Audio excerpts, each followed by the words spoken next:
지난 시간에 너무도 스릴 있는 장면에서 끝났기 때문에 마치 여러분들이 그 장면에 있었던 것처럼 용담에서 그 새벽에 수은 선생이 조용히 해월을 불러다가 시를 써주면서 그 당부를 하셨던 그 말씀, 일편심이라는 게 과연 뭐냐. 근데 많은 사람들이 이거를 이 오늘날의 이 동학을 얘기하는 사람들이나 천도교 사람들은 흔히 네가 일편단심으로 포독을 해라. 그렇게 됐다면은 이게 지금 얘기가 안 되는 겁니다. 이게 일편심이라고 하는 것은 내가 여기서 계속 이 출판이라고 하는 이 문제와 그 결부되어 있다고 하는 이 말씀은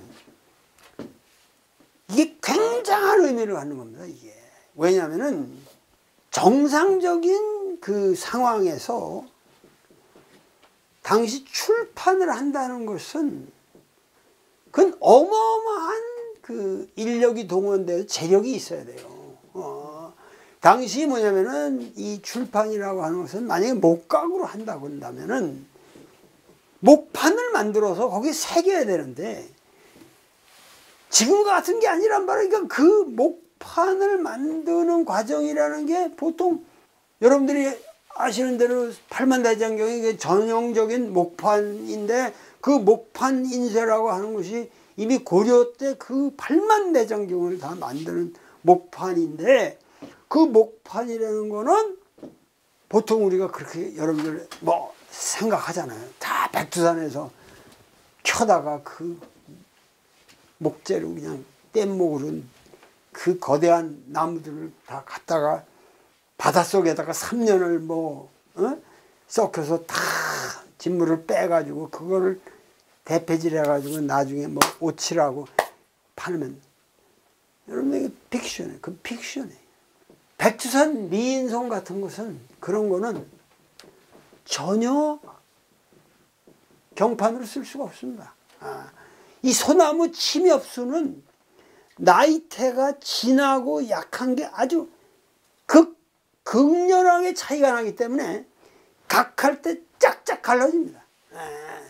그래서 나이테가 이렇게 세포가 밀도가 있고 엉성한 게 컨트라스트가 심한 이 목재는 못 써요. 안 돼요. 그러니까는 산공재라고 해서 뭐냐면 이 물줄기가 올라가는 그 세포들이 이 나무의 수로 거기에 올라가는 이 수로가 골고루 분포되어 있는 목재 중에서 좀 단단한 거. 이게 침엽수에는 없고 화렵수 중에서 제일 적당한 재료가 벚나무래거든. 근데 벚나무는 또 이게 크게 안 자란다고. 밑둥아리가 약해요. 벚나무는 산벚나무, 보통 벚나무가 아니고 그 산벚나무는 밑둥아리가 크질 않아서 고목을 만나도 그거를 키면은 두세 장 나오기가 보통 2장 정도 나온다는 거예요. 나무 하나에.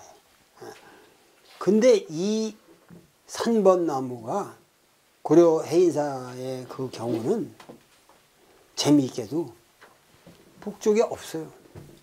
그러니까 백두산에 왔을 수도 없는 거고 강화도에서 다 판각을 해서 그거를 옮겼다.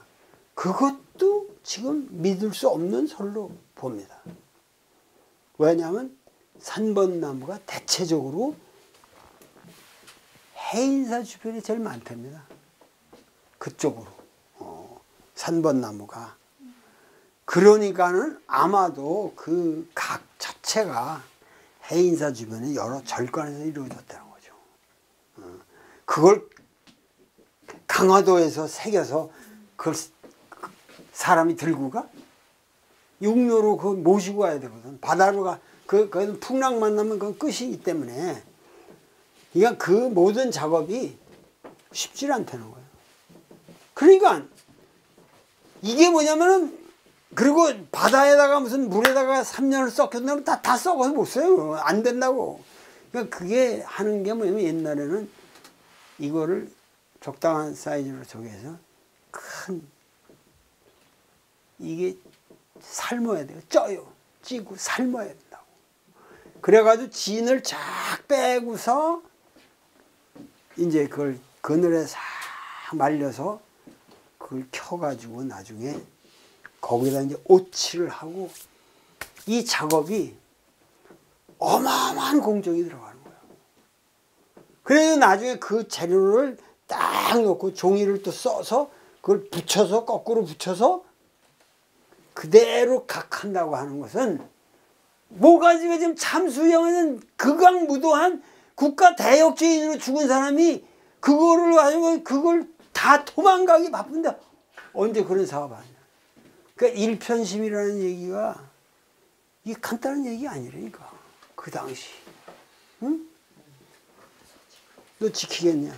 당시 만약에 해월한테 이 명령을 안 내렸으면, 도통이라는 게 아니야. 도통이 이런 거는 선가에나 있는 의발을 전수하고 이러는 지금 수훈 선생하고 해월 관계에 있어서는 그런 여유로운 무슨 의발 전수고 도통 전수 이런 엉터리가 없는 거예요. 지금 그런 게 아니라고. 이건 완전히 그냥 거대 조직과 싸움을 벌리는 이들에 있어서 핵심은 뭐냐? 내가 지금 하늘님으로부터 받은 이 계시의 핵심을 있는 그대로 후세에 전하려면은 침제밖에 없는데, 상제라고 그러기도 하고 침제라고 그러기도 합니다. 침제밖에는 없는데,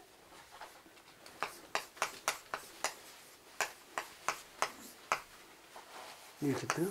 침제. 그거를 실천한다는 것은 당대로서는 정말 어려워요. 그런데 그걸 해낼 사람, 그것은 해월밖에 없었다는 거죠. 그거를 수훈은 본 거예요.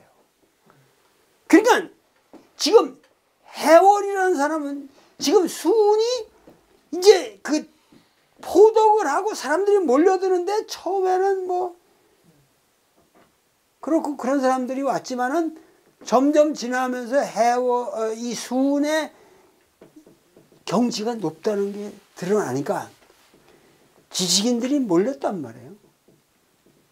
근데 또 지식인들은 또 지식인들끼리 또 쌈도 만지하고, 또 이 서원에서 영남 유생들이 보낸 스파이들도 많았단 말이에요. 스파이들이 많았단 말이에요.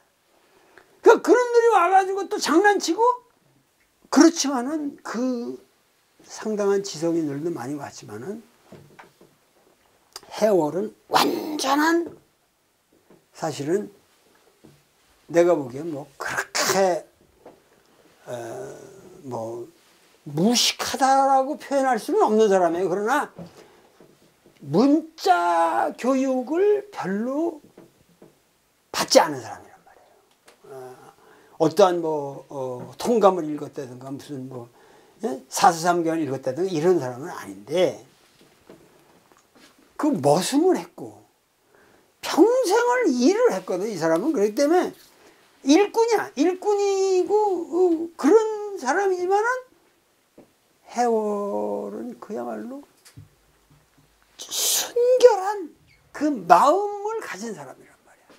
그러니까 지식인에게 이런 부탁을 해. 수완이 좋은 지식인한테 이거를 했다? 도통을 거기다 전수했다? 끝나버리지. 그게 아니야.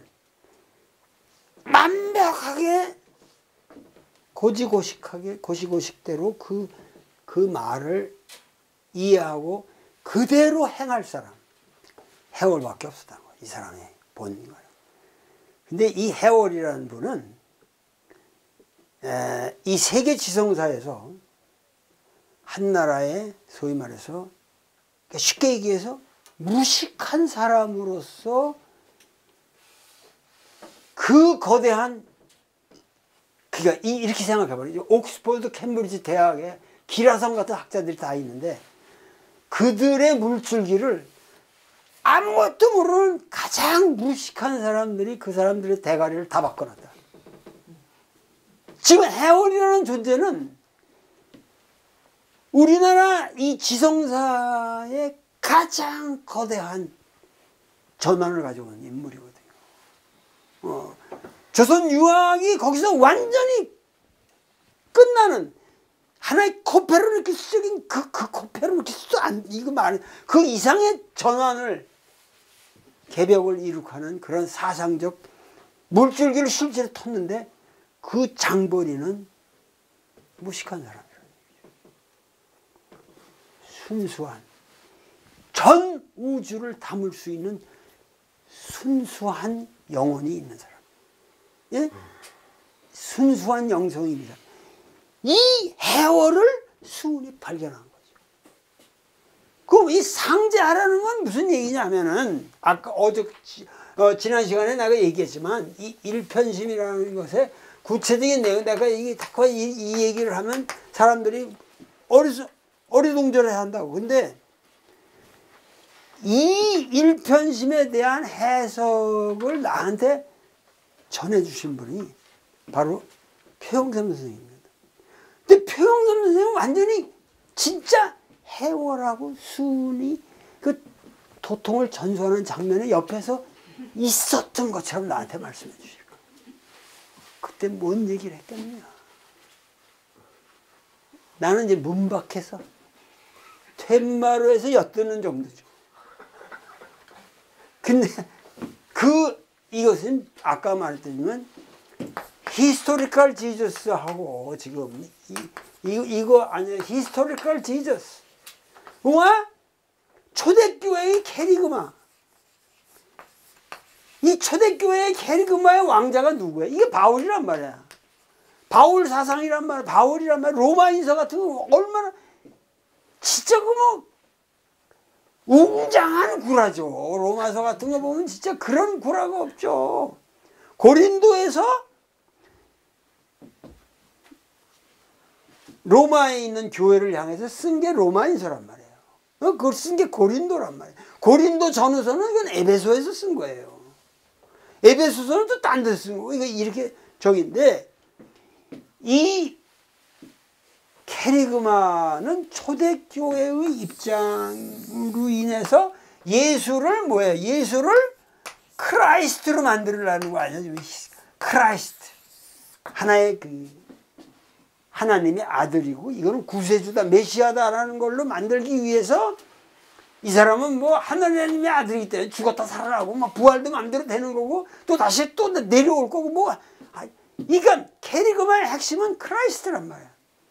근데 역사적 예수는 다윗 왕조의 상징인 모든 것뿐만 아니라 이 다윗의 꼽은 노릇을 하고 있는 야훼 새끼마저 다 엎은 사람인데 이 사람이 왜 크라이스트가 되겠냐 이거예요. 예수는 예수 자신이 니체가 한 유명 예수는 예수 자신이 안타이 크리스트다고야. 반그리스도 그러니까 예수 이 세상에 예수는 예수 한 사람밖에 없다. 진정한 예수교인은 예수 한 사람밖에 없다는 거야. 응? 나머지는 전부가 기독교인이지 지금 크라이스트를 믿는 그거 아니야. 근데 니체가 예수교의 교인은 딱 한 명이다 얘야. 예수 그 새끼밖에 없다 얘야. 딴 건 다 엉터리고 맞는 말 아니야? 그러니까 여기에서 왜 이 일편심 이 침제를 얘기하느냐? 이거는 뭐냐면 이 사이의 괴리를 없애려는 거죠. 역사적 수훈은 나는 역사적 수훈 내가 3년 동안 깨달은 거 그것만을 남겨라. 여기다 플러스 없다. 미스, 신화도 없다. 플러스가 없다. 나는 구세주가 아니다. 그 히스토리컬 지저스가 아니라 히스토리컬 수은, 히스토리컬 수은을 캐리그마가 없이 그대로 남기는 방법은 상제다. 그거를 해내는 것은 지식인들이 못하는 거예요. 일편심을 가진 너가 해낼 수 있다. 새벽에 딱 그 말씀을 하신 거예요. 그러면서 수심정기하라. 그 무슨 얘기냐면 이 수심이라고 할 때 수심이라는 것 자체가 뭐예요? 하느님의 마음이에요. 내 마음이 아니라 하느님의 마음을 지켜라. 응? 오심 즉 여심이니까. 그러니까 하느님의 마음을 지키고, 이게 뭐 정기도 뭐예요? 기가? 이게 기가? 하느님의 기라니까. 내 몸의 기가 아니에요. 이게 자체가 하느님의 기. 그거를 바르게 해서 온전하게 나의 가르침을 가감없이 그대로 남겨라. 그거는 침제밖에 없다. 동경대전은 단 한 글자도 가감이 없습니다. 후세에 조작된 게 없습니다. 그렇기 때문에 위대한 거고, 그 원래의 모습이, 그러니까 사도 바울과 예수가 일치하는 그런 종교는 이 지구상에 없단 말이야. 그런데 오직 동학만이 원모습 그대로 남은 겁니다. 왜? 수우는 예수와 달리 바울 이상의 학식을 가지고 있는 사람이에요. 그 비전과 학문을 다 같이 갖고 있는 사람이에요. 예수는 그게 없잖아요. 비유로 말은 잘하는데 쓰지는 못해. 그럼 바울이 다 조작한 거야 나중에. 근데 수우는 지금 자기가 쓴 글을, 원고를 가지고 요것만 후세에 전하면은 우리는 승리한다. 그거예요. 그러기 때문에 이 동경대전이라는 것이 얼마나 중요한 경전인가. 그리고 이것이 오늘날 우리에게 수은이 직접 쓴 그 붓 그대로, 지금 내 전시회도 내 붓 그대로 여러분들이 보실 수 있듯이 그 우리가 볼 수 있는 거죠. 그 위대한 그 수은의 사상을 이렇게 남겼다. 그러니까 나는 그 최수은이라는 사람은 보통 비전의 사람이 아니라는 거죠. 그건 진짜 하느님을 만난 사람이에요. 그래가지고 어떻게 그 당시 많은 지식인들이 있었는데 그걸 다 제껴놓고 해월을 딱 집어내냐 이거야. 해월을 집어내냐. 그리고 포접 제도를 가지고서는, 그런 조직을 가지고는 이 진리는 전달될 길이 없다. 교회 조직도 거부한 거죠. 이 경전, 이 모습대로 사람들의 마음에 가야 된다. 그 모습을 사실은 최초로 밝힌 게 바로 저의 이 동경대전 이 작업입니다. 이게 거저된 게 아니고, 그건 지금 150년? 150년에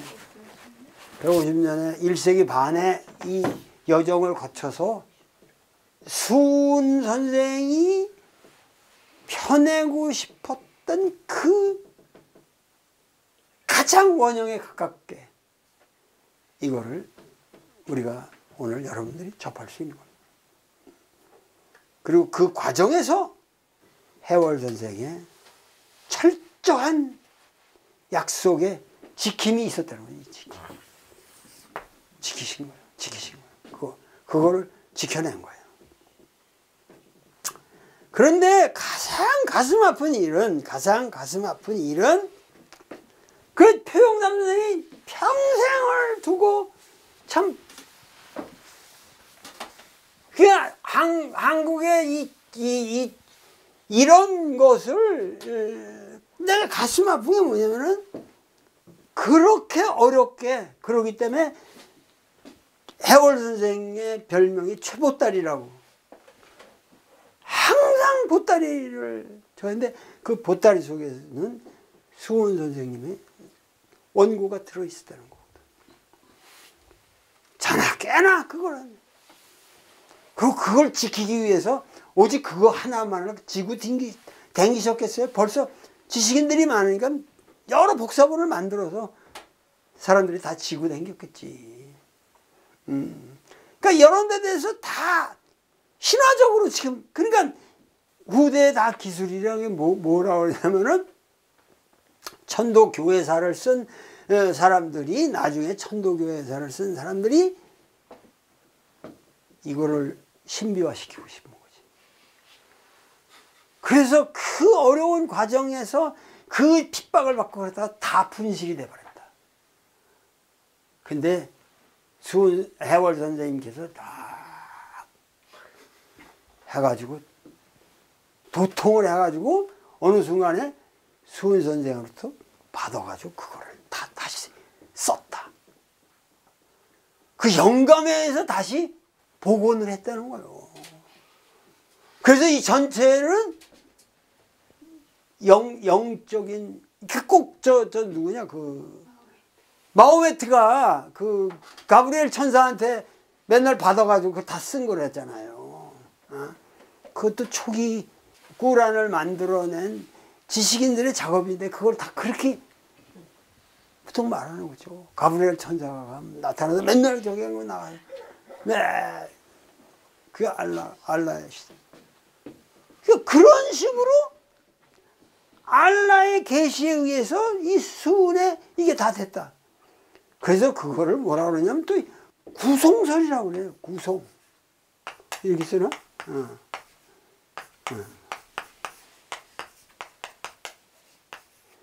그러니까 이런 황당한, 그러니까 이게 천도교가 되면서 이런 걸 갖다 신화화하기 위해서 구송설이라고 말이 안 되는 얘기죠. 이거는 말이 안 되는 얘기예요.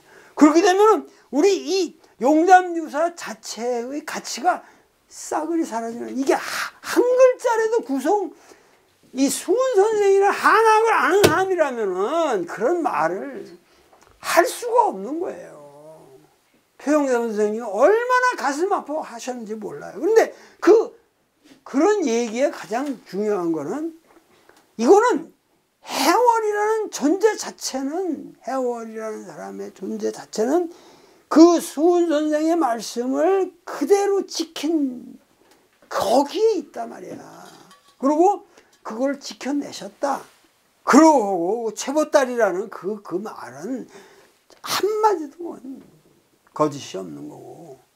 그래서 1880년에 이거를 인제에서, 갑둔리에서 이제 인쇄를 하게 되는데, 상제를 하게 되는데, 그러니까 지금 1864년 3월 10일 날 대구 장대에서 처형을 당하셨는데, 이 목을 이렇게, 그것도 십자가 형처럼 돼 있습니다. 그것도 십자가를 눕혀놓고 이렇게 하고, 이제 이쪽으로 도끼가 보이니까 엎드려서 이렇게 해놓고 위에서 칩니다. 도끼로. 도끼로 치는데 머리도 이렇게 상투를 다 풀어가지고 우위로 이렇게 묶는다고 그러더라고. 묶어가지고 위에 이렇게 도르래 같은 데를 걸어가지고 이걸 딱 치면 목에, 이거 망나니들이 이 잘 치는 사람들은 한 번에 딱 끊어지게 쳐야 되는 거거든. 딱 치면은 이 목이 쭉 올라간대.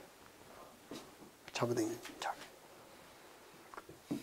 하여튼 그러면서 피가 뿌려지고 이런 비참한 장면인데, 1864년 3월 10일 날 그럼 여기서 다 흩어졌단 말이야. 다 도망가는 거예요. 어? 근데 이 해월 선생님 주변에 끝까지 박하선이 같은 사람은 끝까지 있었단 말이에요. 수은 선생님. 그런데 해월은 끝까지 있질 않았어요. 막중한 너는 임무를 맡은데 보따리를 졌으니까 너는 빨리 여기서 내가 죽었을 때 있으면 안 된다 이 지역에. 그래서 이 경주에서 이쪽 이 바닷가로 튄 거예요. 이쪽으로. 어? 영양인이 뭐 이쪽으로 좀 강원도 이쪽으로 이 포항 위로 있는 이 해변에 있는 도시들로 튄 거거든. 그러니까 여기가 동학교도들이 많고 그리고 상당히 베이스가 있었단 말이에요. 그러니까 숨기가 좋았죠. 그때 한 말이 뭐예요? 이렇게 쓰는 거예요.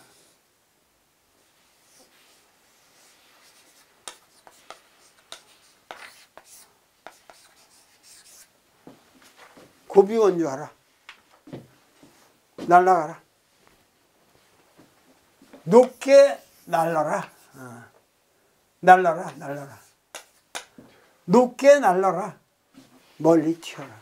이게 단순히 높게 나르고 멀리 도망가라는 얘기냐 이거야. 이게 바로 고비원주야말로 해월 선생이 침제를 말하는 거죠. 너는 어떻게든지 높이 나르고 멀리 튀어라는 것. 지구한 이상을 향해서 너는 절대 잡히면 안 되고 튀어라. 고비원주를 말씀하실 때에 이것과 더불어 써주신 시가 등명수상 무혐극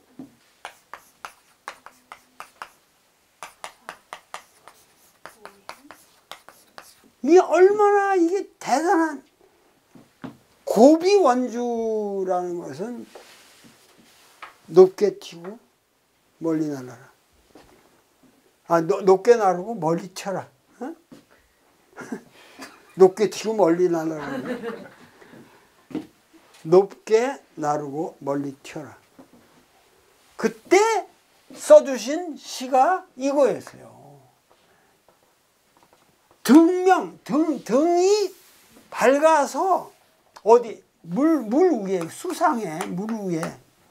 나는 말에 꼭 이거를 얘기를 하면 내가 항상 하는 말이 경회로 같은 이런 거 밑에 이 누각이 있고 밑에 이제 이 기둥들이 있잖아요. 근데 여기 이제 연못이 이렇게 쫙 있는데 여기에 막 이 등을 켜가지고 여기 등이 다 이렇게 있는 거라. 그러니까 등명수상 위에 등이 연등이 꽉 해가지고 없다 혐극 거기에 혐의를 둘 수 있는 틈이 없다. 이게 혐의라는 것 자체가 여기 이 극에 끼어들 수 없다 이런 얘기도. 그러니까 등이 완전히 밝아가지고 여기 완전히 밝아졌어. 그러니까 사실은 자기가 죽는다는 거는 지금 죽음이라는 것은 어둠의 색이 완전히 끝나는 거 아니야. 지금 죽는데 내일 모레 이걸 참수를 당하는데 어둠의 세계로 가는데 그걸 거꾸로 표현하잖아요. 등이 밝아서 완벽하게 밝아서 이 어둠의 그림자가 하나도 없다 이거예요.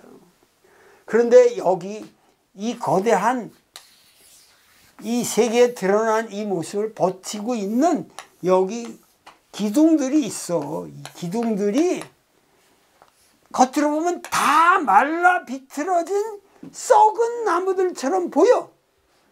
그러나 이 거대한 집을 버틸 수 있는 힘이 남아도록 한다는 거죠. 겉으로는 썩게 보이지만은 거대한 이 집은 뭐야? 조선 왕조가 아니라 이거는 자기가 만든 동학이라는 거대한 새로운 건축물이에요.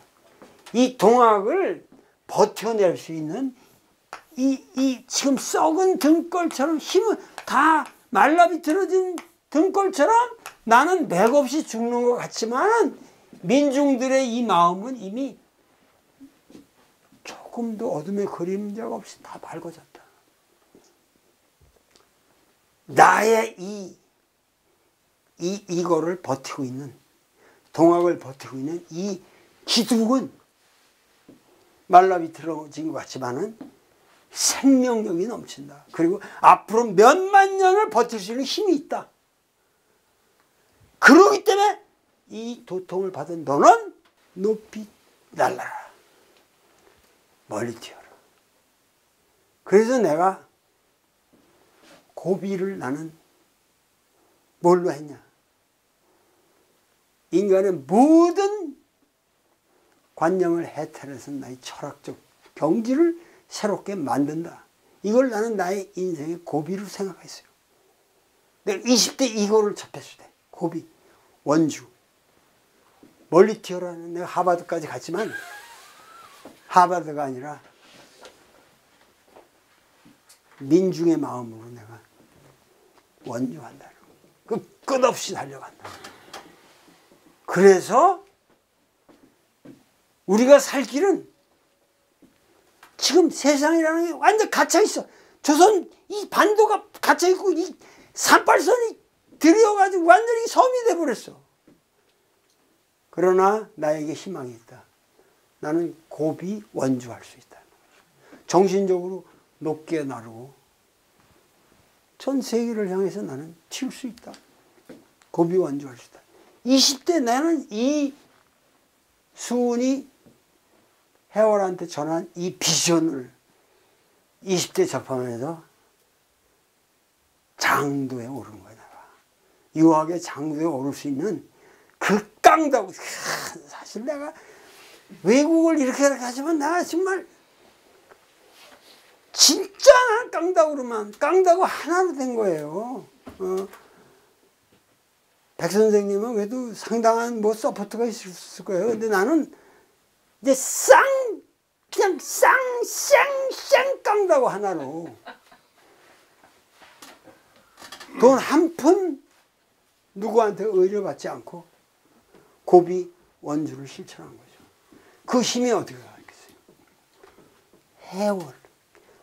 해월이 고비 원주한 것만큼은 나도 해야 되지 않냐. 이게 이런 사람들의 정신세계에 있어서 어떻게 구성설을 얘기하냐고. 이런 썩어 빠진 놈들. 이게 말이 되냐고. 단 한 글자도 수원 선생의 말씀 아닌 건 없습니다. 이거는 오늘날 이 천도교에 있는 사람들이 철저하게 반성해야 된다. 지금 도서관장을 하고 계시는 지암 이창번 선생님도 아주 대단한 동학의 일원가이신데 그분도 구성설은 입에 담으면 안 된다. 말도 안 되는 소리다. 여러분들도 앞으로 이 강의를 들을 뿐만 아니라 앞으로 어떤 학자가 이런 말을 해도 두 번 다시 그런 말을 못하게 여러분들이 막아야 됩니다. 동학의 지금 동경대전은 정확하게 수은에 남긴 그 모습에서 벗어나는 건 없습니다. 단지 박학의 문제가 있을 뿐이지 구성이라는 말이 끼어들 수 있는 여지는 없습니다. 오늘 이 강의를 들으시는 분은 이 해월과 수은의 관계에 가장 핵심적인 키워드를 들으셨고 그야말로 도골과 더불어 다시 고비 원주, 그야말로 우리 인생을 좁게 살 필요가 없잖아요. 고비할 수 있잖아요. 우리는 이 무한한 정신력을 가지고 세상에 나를 감옥에다 이 조선 반도라고 이 38선을 해가지고 만들어 놓은 이 섬에다 가뒀어. 나는 여기서 그냥 장벽에 부딪히질 않고 그대로 솟았지. 그냥. 고비를 해버렸지. 고비. 이 방법이 좋잖아요. 이거 고비. 그 다음에 대부분이 돼서 원주해. 할 수 있잖아요. 오늘날 우리 젊은이들한테 우리가 가르쳐야 할 거는 고비 원주. 오늘 강의는 이것으로 끝내겠습니다. 감사합니다.